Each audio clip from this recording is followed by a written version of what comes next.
Hi friends, Thursday lunch menu என்னன்னு பார்க்கலாம் வாங்க. இன்றைக்கி என் பையனுக்கு பர்த்டே, அதனால் லஞ்ச் வந்து பார்த்தீங்கன்னா கொஞ்சம் ஸ்பெஷலாக வந்து பண்ணியிருக்கேன்.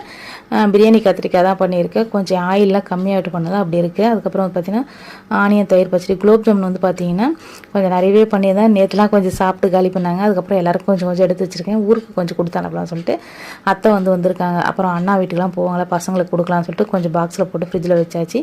இன்றைக்கி வந்து பார்த்தீங்கன்னா மஷ்ரூம் பிரியாணி தான் பண்ணியிருக்கேன். ஸ்பெஷலாக வந்து அவன் புரோட்டாஸில் போகிறதுனால எப்போவுமே வந்து பார்த்தீங்கன்னா வெஜ் பிரியாணி தான் பண்ணுவோம். அப்புறம் காலிஃப்ளவர் 65 பண்ணலாம்னு சொல்லிட்டு தனியாக வந்து மசாலா போட்டு வச்சுருக்கேன். சாப்பிடும்போது சூடாக பொரிச்சிக்கலாம்னு சொல்லிட்டு கேக்கெலாம் கட் பண்ணதுக்கப்புறமா வந்து பொரிக்கலாம்னு சொல்லிட்டு வந்து பார்த்துட்டு இருந்தேன்.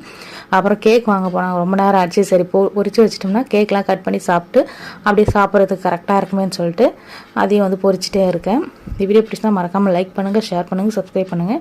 கேக் வெட்டுற வீடியோலாம் வந்து பார்த்தீங்கன்னா தனியாக வரும், அதை பாருங்கள். பையனுக்கு எல்லாருமே விஷ் பண்ணுங்கள். ஓகே ஃப்ரெண்ட்ஸ், இந்த வீடியோ பிடிச்சினா மறக்காமல் நம்ம சேனலை சப்ஸ்கிரைப் பண்ணிக்கோங்க. பாய், தேங்க்ஸ் ஃபார் வாட்சிங்.